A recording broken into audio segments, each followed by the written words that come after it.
Alright, we're here for round 3. We're 2-0. Both these matchups, I feel like we got maybe a little lucky, but I think we also played pretty well into our outs. Um,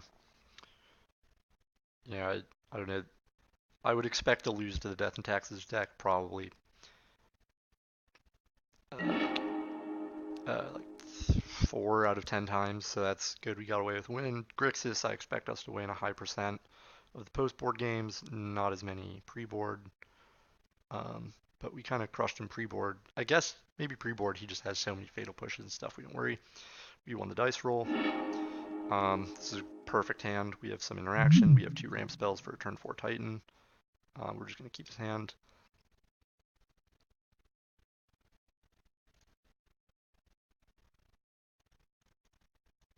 So we're going to lead on this, suspend this.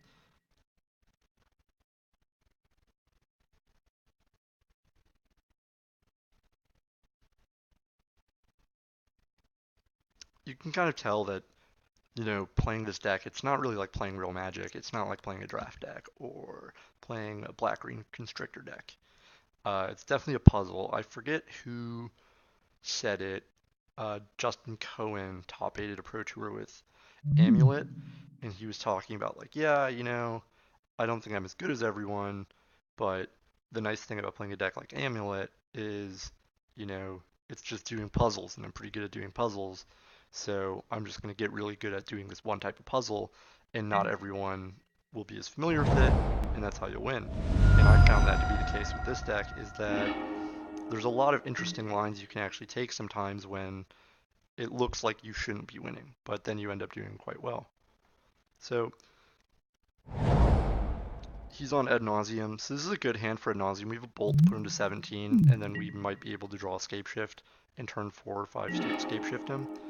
That'd be the goal. We also just drew potentially our best card against if he goes the Phyrexian Life strategy.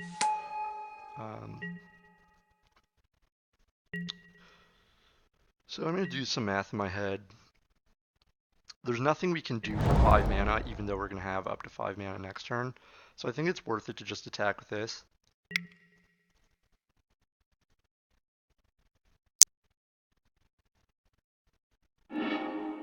Well, maybe that's not true.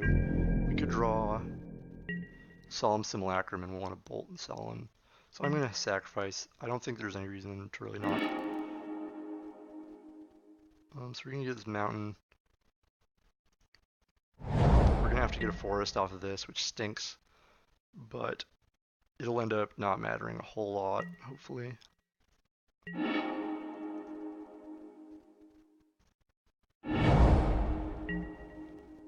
Darn. I say darn because we drew a green source, so we should have 5 mountains. Oh, we already do have 5 mountains, so it didn't matter at all. Okay, so if we go to 18, if we play this, put him at 18. I don't know if that's worth it. Let's just play our Primeval Titan and see what happens. We're definitely going to bolt him at his end step, though. I think it's worth doing that. I don't know how much bolting a Laboratory Maniac would actually do, unless we see him like exile a Spirit Guide to play a Phyrexian Life. But even if that's the case, then we'll be pretty well off by killing that.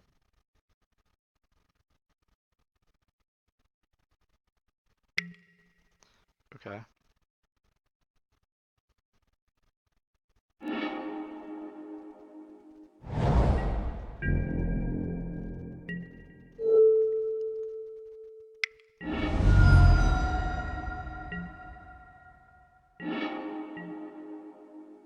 So we're going to go ahead and get 2 Valakuts. In this way, even if he somehow removes our Titan, we'll have pre-live draws to another Titan to kill him.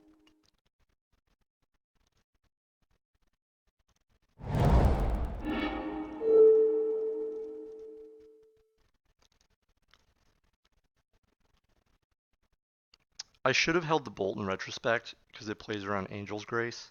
So when he goes to 1, you can't just kind of Okay, so he Echoing Truths goes to 11.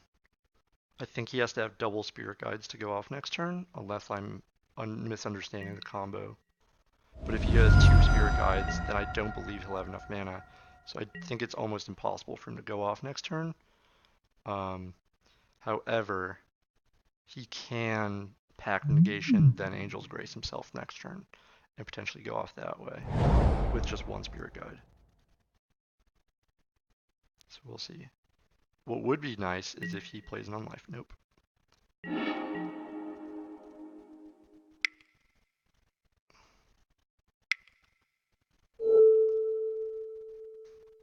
Oh, we need to tap Forests. So let's play this. My guess is he has Pact of Negation or Angel's Grace. I'm hoping just Angel's Grace.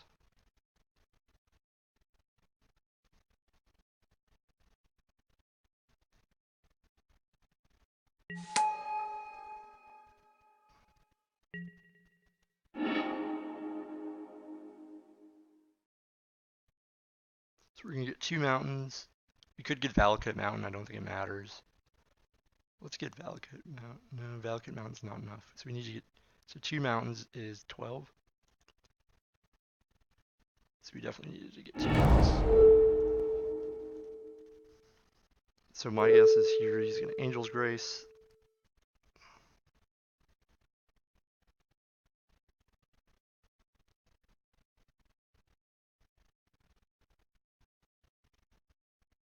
And then we're gonna play our fetch land. And then on his upkeep, we're going to search for a land and deal him extra damage.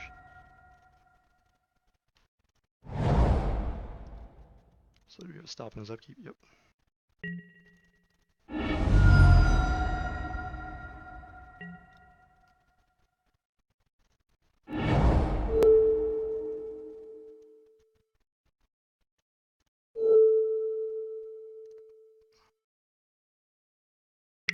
Damn, that's a shame. So he has to have land, Spirit Guide, and ad nauseam, which is not a lot. My guess is he does because he used 2 cantrips, but we'll see. Okay, I guess we win. That's good. So I'm gonna board in this Reclamation Sage and the Damping Spheres. I'm not too familiar with the deck, so I don't know if Relic is very good. I'm guessing not.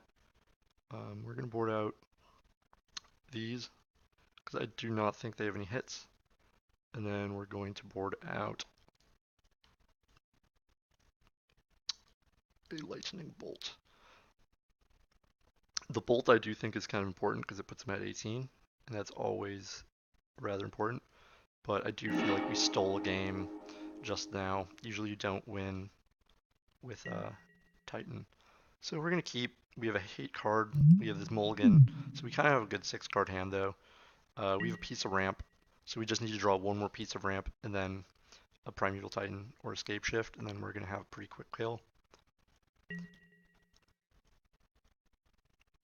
I guess you could argue this is good against Laboratory Maniac, but I don't understand what Laboratory Maniac is in there for.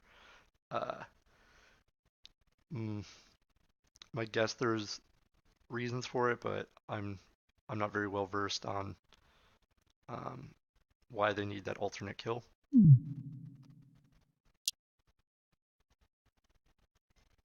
I guess there's situations where there's people that can just gain life or prevent the damage, like Deflecting Palm maybe, but I highly doubt that's the reason they play it.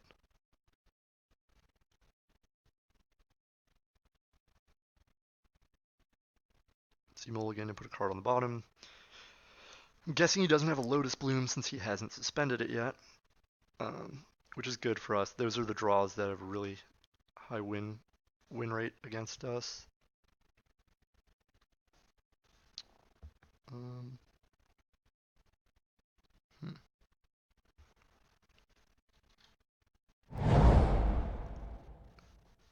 One second, I need to check to make sure this video is still going.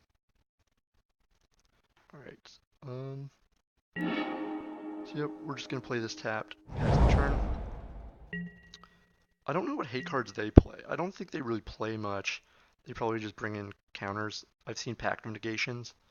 Then they Angel's Grace on the upkeep so they don't lose the game. It's kind of cute, but we'll see.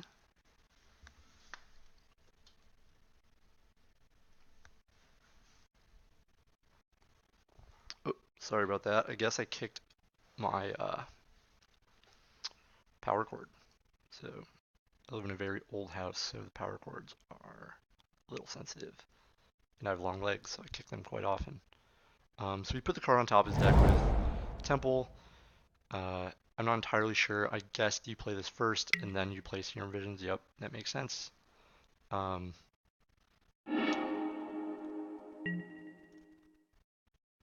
going to shock ourselves and play this Farseek and get a mountain and play it tapped.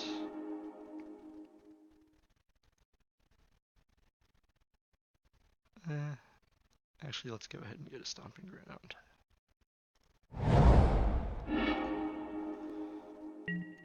I guess if we're playing a tapped, we might as well just leave it open and bolt in. Not a bad idea. I'm kind of saving this bolt though. It doesn't look like we are going to have one of those kills where we're tight on mana. It looks more like the other way. Okay, so that's fine. So we're going to Farseek first because that counts as a spell we play. And then we're going to fetch Mountain. We're going to play Damning Sphere. So this kind of stops his combo. We saw that he had Echoing Truth last game, so there's a good chance he just has Echoing Truth. We also have the great situation that we can Summoner's Pact now for a Reclamation Sage and kill his Phyrexian life, but we'll see what happens. I'm not sure how good this really is against them. I think if they have like 6 mana or something, they can really just, I don't know, it doesn't seem like it's the end bringer that everyone kind of pretends it is. So we're going to play a fetch land. I like playing the fetch lands out instead of these because they do kind of an instant speed, which comes up more often than you'd expect. And if we draw Prismatic Omen, then we can fetch lands with this, so we already have 3 lands in play. And 6 lands in play. Okay.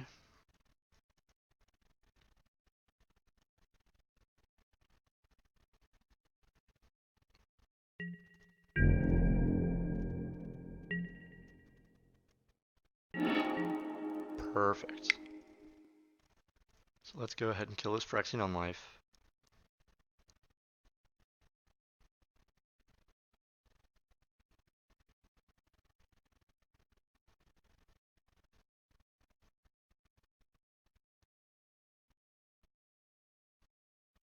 So my guess is he is debating Pact of Negation, but I'm not sure what that would do for him. Because we have the Damping Sphere in play, and then you'd have to pay the 5. But I guess, you know, I don't have much pressure on him right now, and this is a very confusing card to me. I don't really know what it does. I just know that if he has it in play, it's hard for us to win. So once again, we played that fetch land. Doesn't really matter too much why, but okay. So there's a way he could lose, right? Reveal the cards from your hands. So he names the card after it resolves.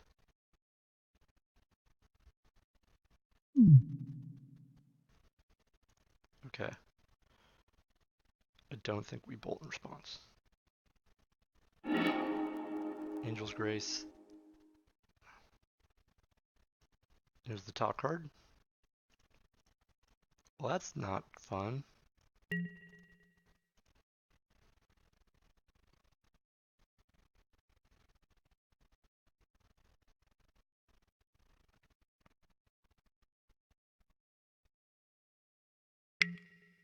Okay, sleight of hand.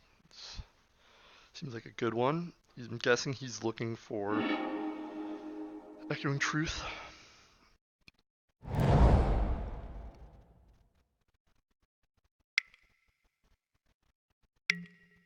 Punted. Okay, so now we need to draw Scape Shift. I do not think we have enough time to lollygag. We need Scape Shift or Primeval Titan. That is neither. So let's see, we have 9, we have 3, 6, 9, 12 damage plus 2. It doesn't look like we're going to get him this time. It looks like he is going to win.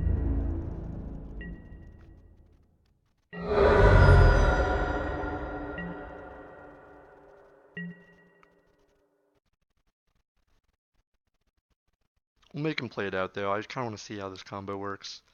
I normally would concede if I really knew, but I'm kind of a dunce.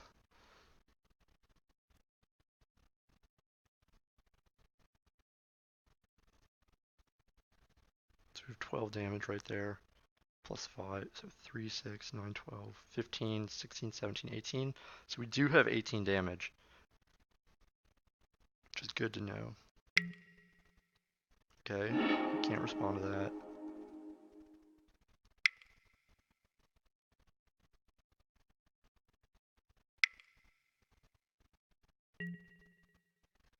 Okay, so he's going to draw his entire deck. And then he has enough mana to exile 3 Spirit Guides and pay 2 more, so 3, so he's 4. So unless he doesn't have all 4 Spirit Guides in, I believe we're dead. So oh, he's Pyretic Ritual, that won't do anything. Spirit Guide 1, 2. 3.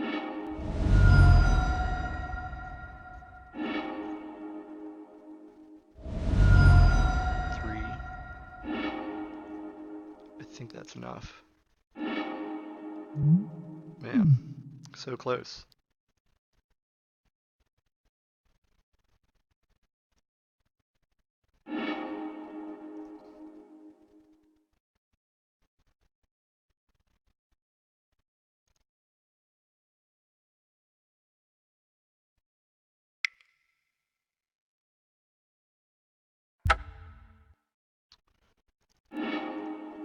Alright, so now we're going to game 3.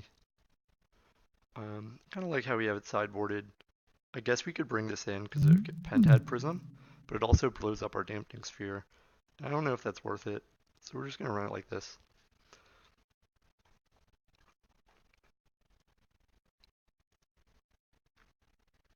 I guess you could argue if those bolts were trackers, it'd be better, but I think it's pretty rare that the tracker is actually what we want to be at. I think we do want to just get into damage early and ramp up.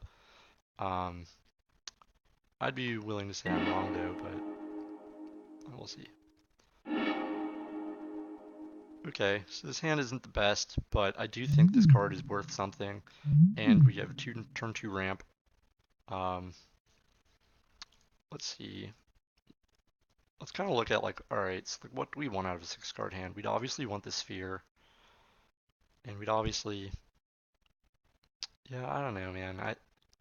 I'm gonna just keep. I think it's a pretty good hand, and there's a chance he mulligans, and I'd rather have him have kind of a stinky hand. Like, I think this hand's solid. Like, I'm not writing home about it, but it's solid.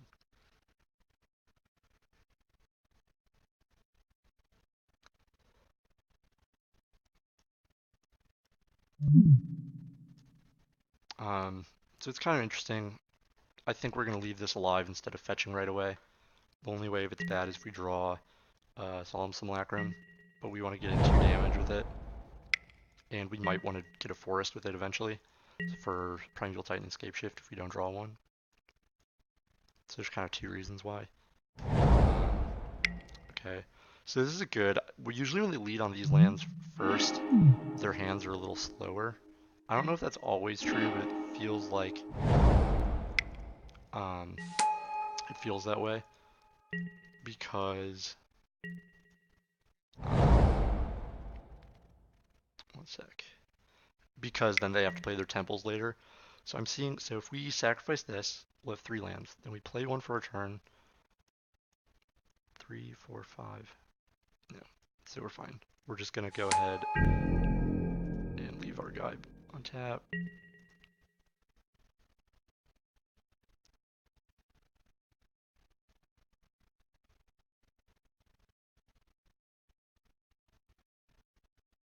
Maybe we should have gone a forest for this.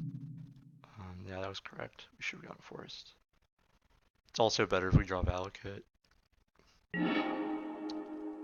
Alright, that doesn't matter too much. We're gonna go ahead and Rex Age this Pentad Prison.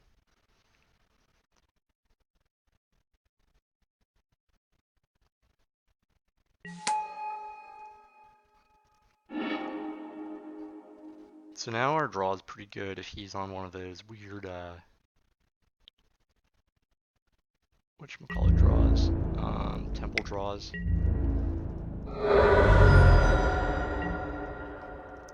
So we also can Summoner's Pact for the second Rex Age if we need one. And then we'll just have to pay for it. Okay. So he's gonna take our Summoner's Pact most likely. That's fine.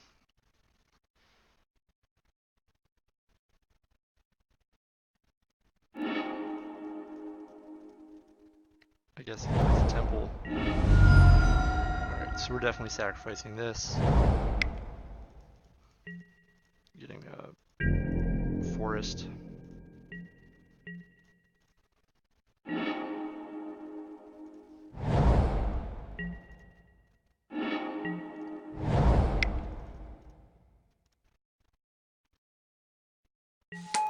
So next turn we win, most likely.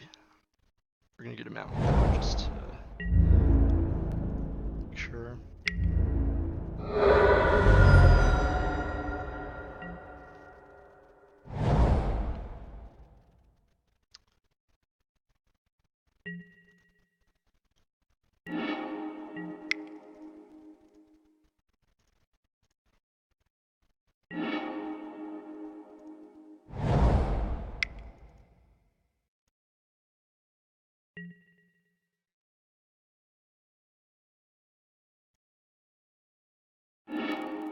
Alright, so we need to make sure we keep some green. So let's get all these stomping grounds. All but one of them. Thicket. And then these cinder glades. Okay, we won.